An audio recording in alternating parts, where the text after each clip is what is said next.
एक बार एक सेठ के यहाँ एक कारीगर मकान बनाने का काम करता था। समय के साथ जब कारीगर बूढ़ा हुआ तो कारीगर ने सेठ से कहा कि अब मैं अपने काम से रिटायर होना चाहता हूँ।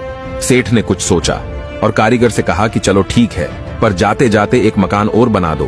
तो कारीगर ने ऊपरी मन से एक और मकान बनाने के लिए हाँ कर दी। अब कारीगर मकान तो बना रहा था, लेकिन उसका मन काम करने में नहीं लग रहा था। सोच रहा था कि सेठ के यहाँ इतने साल काम किया तो भी जाते जाते कुछ देने के बदले मुझसे काम करवा रहा है। इसी सोच से काम करने के कारण घर भी सही से नहीं बना पा रहा था। आखिरकार उसने घर बनाया, लेकिन वो उतना अच्छा नहीं बना जितना वो पहले बनाता था। काम पूरा करके सेठ के पास गया। सेठ ने पास बुलाया और कहा, तुमने पूरी जिंदगी मेरे लिए बेहतरीन मकान बनाए। मैं तुम्हारे काम से बड़ा खुश हूं, इसलिए मैं आज तुम्हें भी कुछ देना चाहता हूं। तुमसे जो घर आखिर में बनवाया है वो मैंने तुम्हारे लिए ही बनवाया है।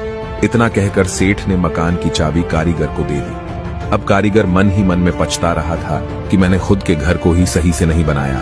निष्कर्ष, हमें अपना काम ईमानदारी से करना चाहिए। बाकी जो नतीजे मिलेंगे वो अपने अच्छे के लिए ही होंगे।